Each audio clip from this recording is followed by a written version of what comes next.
It's been an interesting past 12 months for many of us. How has it been for you? Because I know you don't do too many of these interviews, so I appreciate you making time to chat with me. So Always fill, for you, man. fi- fi- Always. fill your friends and your family and your followers in on how your past year has been, man. Well, basically, it hasn't been any different from anybody else. We've all been involved with this virus, and everything has been shut down. I don't need to explain to people, but the way I've been dealing with it is uh, just to start with. I'm a very private person. You know that I don't do anything. I'm just at home in my own private space. So for me, basically, I've been used to this for the past 20 years. So I've been rehearsing for the pandemic, maybe. But for me, it's just be seeing people around you suffer, and just losing people close to me. We just lost a very dear friend of mine, the soccer player in Iran, uh, Mehtad. Van, yes, 2 days ago, and it just broke my heart. He was a very very close friend to me, always catching up, always asking how I am and stuff, and from Iran. So it's hard. And before that, I lost another friend. I don't mean to start it as a negative note, but I just lost another friend too in Toronto. So basically, Danny. yes, Danny. the past few months have been really hard for me personally, but we're coping with it. I know there's a lot of people that are going through way worse than me and way worse than people around me. So just keeping strong, man. Just keeping strong. It's good to see you and good to see old friends. And this is a good thing. Likewise, man. We're gonna have a great time together, man, and we're gonna reflect on a lot of positive things. But you know, when hard things happen, the best thing is to talk about it, to be able to share those experiences, to be there for one another. So, my condolences to you for both Danny and Mehtad. I know they both had an impact on you. I saw just how emotional that you were last night, and really it's your raw and your authentic and your human element that I've always appreciated about you, that no matter how big of a rock star you were becoming, there's always that groundedness in you and that realness, and a lot of people, they usually there's a big difference between a regular person and then a superstar, but you once again show just how grounded you are, how regular person you are, and I'm sure that all of your friends and followers appreciated you showing that raw moment. So Rush Rashad, man, and good for you, dog. Yeah, I'm just like you said. I try to keep my personal emotions away from my persona or whatever. That's why I'm not so active on social media, because um, if there's nothing to say, why even say anything? In these days, I don't know if uh, everybody's trying to deal with their own problems, and I couldn't do anything. And just that was just a wrong moment, I guess, a few days ago, that I wanted to say something, but I just couldn't say anything, and it's just so heartbreaking. And my condolences to all the Persian people and his family in Iran. And Definitely. I really hope that next year will be better with the vaccinations, and everything will open up. And I don't know what to say, man. It's just heartbreaking. It is, man, and I'm going to be optimistic as well that this year is going to be better for everybody, and hopefully it includes you being on stage more often and bringing joy and happiness to people, because I know that at the core is what you do everything for. You do it to bring that happiness. But why don't we just kind of like go back a little bit, and you kind of just share with people like where did this love affair with music and performing and writing, what was a catalyst? Did you come from a family of musicians and artists, or what got you in love with this performance aspect? Well, uh, the singing part comes from my dad. He was always the one in the family that had a good voice and would sing in the parties. Like, we always have that one person in our families that always does that. So Right. that came from that.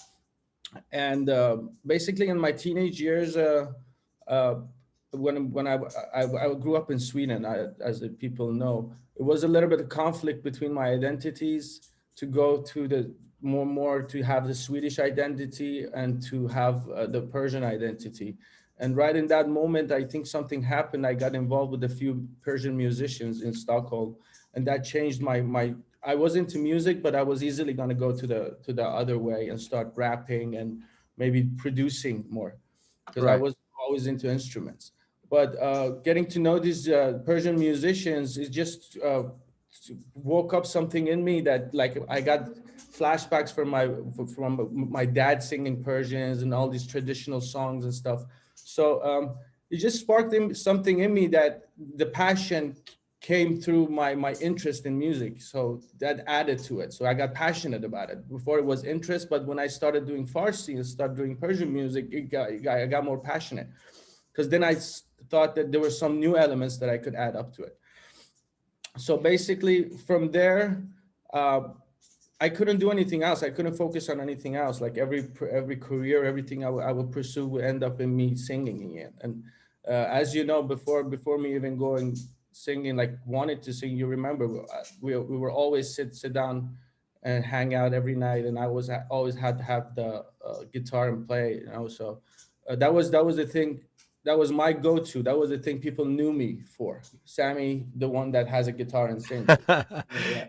No, of course. And honestly, the best memories that I have with you are in my basement, like my 25th birthday, you rocking out the guitar, and I'm on Asma, which Two is years still, ago, huh? Your 25th birthday, two no, years yeah, ago. 2 years ago, just a few years back. But and like, and still, I feel like "Amon Asma" is one of the most like overseen tracks that you ever have. It's like a hidden jewel that you have to dig really, really deep because it came out so early in your career, and so even your diehard fans might have not really stumbled upon it until much, much later. And it's such a, I don't want to say simple to like belittle the song, but it's such a simple song to me, but so powerful, so amazing. And like, it's truly one of my favorite songs of yours. And I'm still hoping that one day, and you should come to Miami, that we make a music video for that. Cause I'm pissed off that you don't actually have a music You should video. do a remake on Or- Amon Asma. Yeah. oh man, it would be amazing. But so here's my question to you. First of all, like, how do you consider yourself fortunate? The fact that at such a young age you pretty much were destined for what to do. Like, does that kind of take pressure off of like, well, I now know what I'm going to do, and that's it. And you just got to grind, grind, grind. Because there's a lot of people in their 20s, 30s, 40s that they still don't know what the hell to do with their life, you know. And it really causes depression, anxiety, insecurities. So do you look at it as like, yeah, I'm actually pretty lucky that I knew at 14 what I'm destined for, or was there actually like or was that actually hard, knowing that there was so much pressure for you to basically do this? Or how do you view it? Well, in retrospect, I think I feel blessed, because I did something that I liked, and I'm still doing it. Because there's a lot of people that change careers. There are a lot of people that get cold, and there are a lot of people that can't cope with the different ups and downs of this business.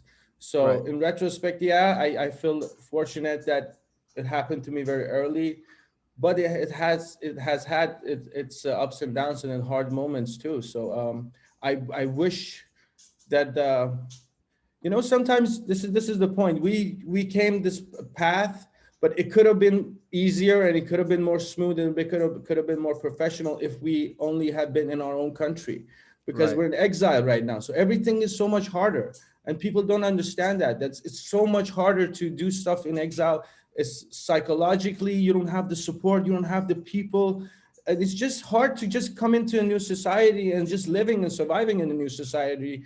Nevertheless, just making it and becoming something and becoming an entrepreneur or becoming a musician or becoming famous is so hard.